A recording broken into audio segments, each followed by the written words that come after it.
You're listening to Turi Writer's She Said What podcast. I'm Turi, along with Marcy Persky. In this installment, Marcy wants full credit for being a grandma without technically being called a grandma. Also, the Denver Boot reconfigured neighborhood explosions and reunions, radio and otherwise. The spousal unit is pursuing his favorite springtime hobby of bringing plants outside and then bringing them back inside and then bringing them back outside. He seems to have boundless energy this time of year, the spousal unit. He just kind of keeps... Heaven sends him this way. And it's weird. The bouncier and more energetic he gets, the more slothful I feel. Just watching him exhausts me. Well, we just babysat overnight for the first time. How did that go, Grandma? Well, actually, we're going to talk about that too, the whole grandma thing. But no, he sleeps 5 hours at a time. Wow. Which is amazing for just a little over 2 months. We became the most hated people in our birthing group by pointing out that the big cutie slept for long stretches. Everybody showed up at the first post-delivery meeting, and they all looked like they were walking into walls. And we were all bright-eyed and bushy-tailed, going, yeah, he sleeps 5, 6, 7 hours. And they just looked like they wanted to murder us where we sat. Well, I told you when we lived in Chicago, someone would call the police all the time because Molly just never stopped crying. What did they think was going on? Or did they just want the police to, like, rock your child to sleep? I know. I don't know. I think like the third or fourth time that this happened, I asked them to shoot her with a stun gun if that would put her to sleep. I bet that made the cops smile. Yeah, well, but this one's great. He's really good. And Frankie changed the worst diaper, so. Wow. And now he took the kids car shopping. And I said to them a couple days ago, as we were all in the living room, I don't think the car dealerships are open on Sundays. And they all said, oh, so they drove all into Flagstaff and the car dealerships are all closed. So they're on their way back, I assume. Well, more time being grandma. Look, you know what? I've been changing the name all weekend. Oh. Trying to figure out what I want to be called. You know, Mimi, Mima, ugh, Grandma, Granny. I hate Mima. Mima. It's pretty popular down here because it's south. Yeah, no, don't care for that. But I was thinking Nana. Can I just say, with like apologies, the dog from Peter Pan, Nana. Nana? That Nana's okay, although it does sound a little bit like a goat. I only have boy goats, so. Well, I'm just saying. Doesn't apply out here. Just saying. But the thing about Mima, and I apologize to all of our Southern listeners, and I know we have several of our two, but Mima is just one of those things that makes me visualize somebody with a size 58 double D chest, no bra. That's me. And a house dress.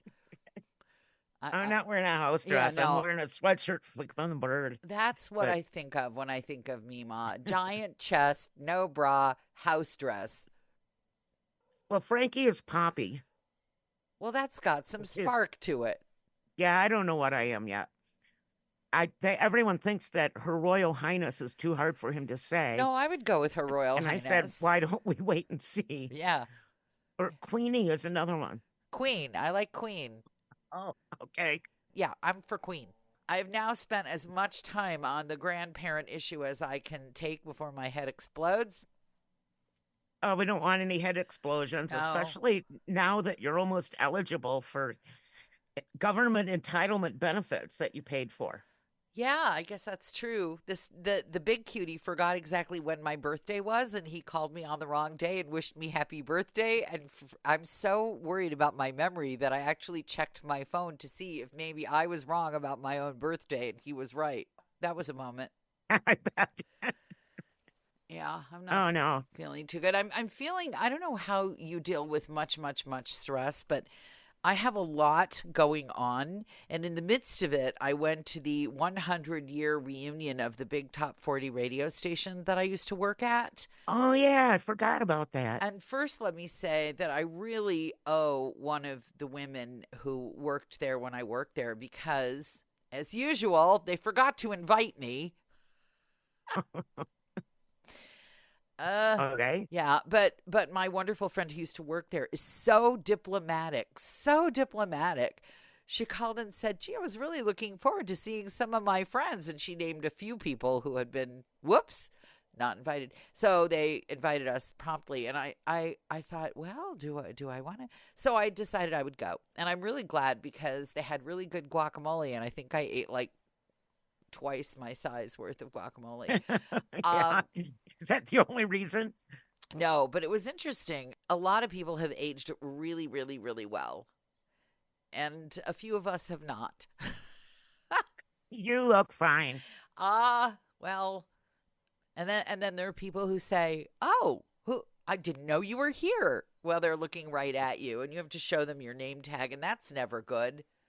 And then at least they didn't say I didn't know you were still alive. Yeah, that's true. That would have been bad. They gave out these cute little tchotchke fake party sunglasses that are in the shape of 100 because it's the 100th anniversary. And I said, the problem for me wearing these is people are going to think that's how old I am. No. No. So, but it was kind of fun. I don't go to any of those kinds of things. Well, there's usually one or two people you really want to see. And if you don't see them, it's almost guaranteed they're going to die the very next year. And then you wish you had. And then there was somebody who really should know a little bit more about me than he does. And who actually said, and how did you come to be working with us after all? I had to explain myself. 30 years after the fact, I had to explain myself. The subtext of that is, why the hell did we hire you? That's what they were really asking. I went to my high school class 10-year reunion because I was in town at that time. Yes. And I went in. All these fat, bald guys were hitting on me that wouldn't have spoken to me in high school ever. And so I left and went to the bar down the street. Yeah. Well, I just went friends. home, but I was very excited because I got free parking. Yeah. I love it in Chicago. People cannot be bothered, and maybe it's just people who drive, to get out and read the signs. And it is road construction season. So there are these signs that say, no parking between this date and this date, or this time and that time. And if you actually bother to get out and read the sign, 9 times out of 10, you can park there. So I was very happy about that. I felt that literacy had served me well in this case. You're talking to the person that found a Denver boot on my car the day we were moving to Michigan because I owed like $800 in parking tickets. Oh, dear. To the Chicago Police Department for when I worked downtown. This would have been a big problem for me because I don't think I ever owned a car that was worth more than the amount of tickets I owed to this. There was a brief shining moment where every used car I ever bought was worth more than I owed in tickets, but the unpaid tickets quickly surpassed the value of whatever I was driving. Yep. Yeah, well, they booted me. I couldn't believe it because I kept my car in the garage thinking that I was really smart. And therefore, my car was hidden during the day because I worked 4 to midnight. And it was outside because we were moving. We were loading stuff in, went in the house to grab a kid, came back out, and boom. For anyone who doesn't know what a Denver boot is, it's like this big yellow, unfriendly looking thing that they stick on your tires so your car can't move. I don't know. Like a bicycle lock for a car. Oh, yeah, that's right. That's a good way of describing it. We still have the neighbor down the street that has this slummiest house that's just looking worse and worse. And what I'd really like is a Denver boot for their house so that they can't go inside until they fix the outside. I don't think they make such an item, but that's what we need. The spring report is that they had a bunch of people in there redoing a gas line. And I'm like, the best thing that could happen to this house it blows would be that you didn't fix the gas line. They keep fixing the weirdest things. It's It's strange. It's like, I understand, for example, people in hospice, oftentimes they come around and they do your nails and they give you a pedicure. And I'm like, okay, I guess if I'm on the way out, I might as well feel like I look good as I exit.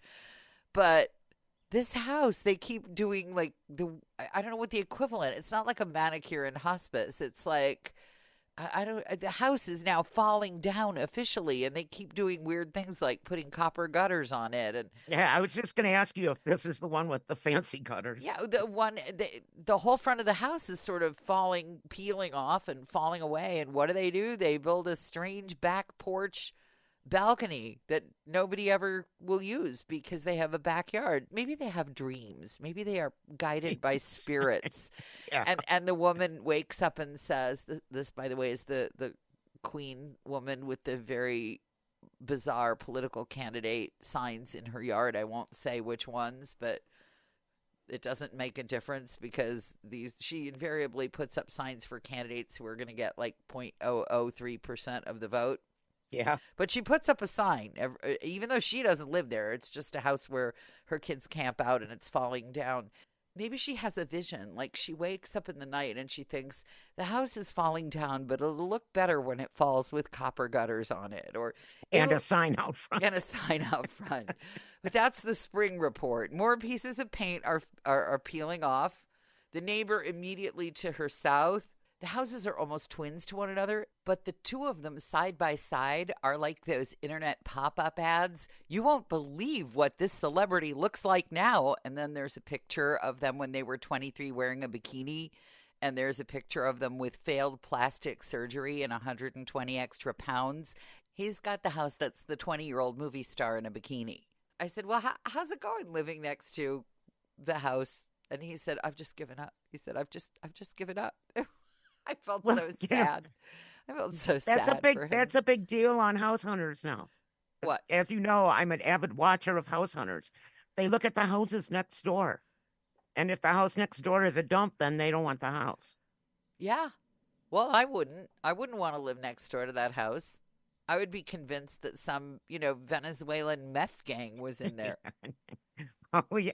We actually did live next door to some kind of a crazy drug and arms gang. I remember it was the Puerto Rican Liberation FALN. Army, right? Yeah.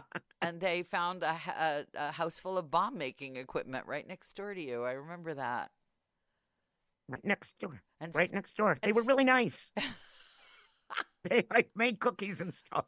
I don't know. What they really should do if they want to make a comeback in Chicago is use this house because when it blows up. I just couldn't believe. You could put up a sign, FALN1. Vote for the FMLN or whatever it is. They are. Yeah. So we're having 50-mile-an-hour winds. That's spring up here in the mountain. Are they blowing in a direction that you like or in a direction that you dislike? I'm looking right now at the big cover that we have over the goat yard, and it's shredded into little bits. It looks like a hippie festival. And it looks like Coachella, or what I would imagine it to be, which I'm so sick of hearing about. There's so much news going on, and every single lead story, it seems like, on all of my favorite news sites is the celebrities at Coachella. Well, I really don't care. That's because you follow all the celebrity news sites. But big major news sites. Okay. The algorithm feeds you what it knows you like. And if all of a sudden you get tired of celebrity news and you want world news, it can't shift gears that fast, the algorithm. I have a very, what's the word? Inconsistent algorithm. Yes, you want Judge Judy and you want the war in Ukraine. I understand that you want both things. Yes. Middle East. And, right? Yeah. You want to know. But I don't want Coachella. Here's the problem with the algorithm. It's unlike eBay where you can put in words that you don't want to show up. Right. Right. It's not like that with Google. They think they know you better than you know yourself. So when you buy tickets to Coachella, you will have proved them correct. Yeah, well, you won't see me there. No, probably not. Thanks for listening to the Turi Writers She Said What podcast. Since you've made it to the end, you might want to know that my book, She Said What? A Life on the Air, is not only available in print, but now also in complete audiobook form, narrated by me and available on Audible.